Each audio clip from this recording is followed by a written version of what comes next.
आरामै हुनुहुन्छ? आराम से। धरान सेवा केन्द्रमा कहिले आउनुभयो? वैसे तो मैं ब्रह्मा कुमार भगवान भाई प्रजापिता ब्रह्मा कुमारी ईश्वर विश्वविद्यालय माउंट आबू राजस्थान से आया हूँ।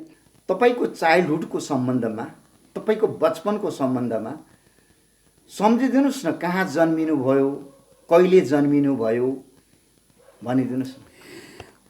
वैसे तो मैं महाराष्ट्र में एक छोटे से गांव में जन्म हुआ। मैं तो 11 साल तक स्कूल भी नहीं गया था, क्योंकि माँ बाप पढ़े लिखे थे नहीं। तो 11 साल के बाद हमारे खेती से एक रोज़ बच्चा जाता था, तो मैं सोचता था ये बच्चा कहाँ जाता है, क्योंकि मेरी बचपना बहुत ही थोड़ा सा स्ट्रगल में रहा। एक ही ड्रेस था, एक बार लिया फटने तक उसको निकालते भी नहीं थे। 6-6 महीने स्नान भी नहीं करते थे, क्योंकि घर के संस्कार ऐसे थे, गरीबी थी, झोपड़ी में रहते थे। तो 11 साल के बाद मैं जब हमारे खेती से एक रोज़ बच्चा जाता था, मैं सोचता था ये कहाँ जाता है। एक दिन उस बच्चे के पीछे पीछे गया, तो गांव में एक मंदिर था, उसमें स्कूल लगती थी, 7 कक्षा इकट्ठी बैठती थी। तो मैंने सोचा चलो मैं भी जा कर के पढ़ूँ, लेकिन मैं टीचर को पूछा, सर एक ही टीचर पढ़ाता था 7 कक्षा को। तो मैंने कहा सर मुझे भी पढ़ना है। तो टीचर ने मना किया, तुम तो बड़े हो गए अब थोड़ी पढ़ सकते। मैंने कहा सर मुझे कोई नौकरी नहीं करनी, मैं कहीं बाहर जाऊंगा तो बस का बोर्ड कैसे पढ़ूंगा। तो ये टीचर को बड़ा ये लगा कि छोटा सा बच्चा है लेकिन कितना, तो कहता ठीक है कल से आओ। मुझे पहले दिन 5वीं कक्षा वाले बच्चे के साथ बिठाया और कहा कि पहले को सुनाएगी तो भी सुन लेना, दूसरे को सुनाएगी।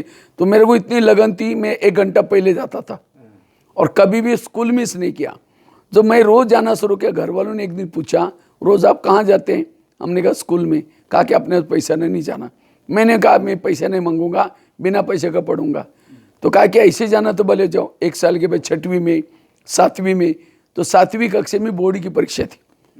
और मैं बचपन में क्या करता था, सवेरे उठता था जल्दी और नीम के बीज इकट्ठे करता था, वहाँ बबुल के पेड़ है उसके गम निकालता था, बेचता था।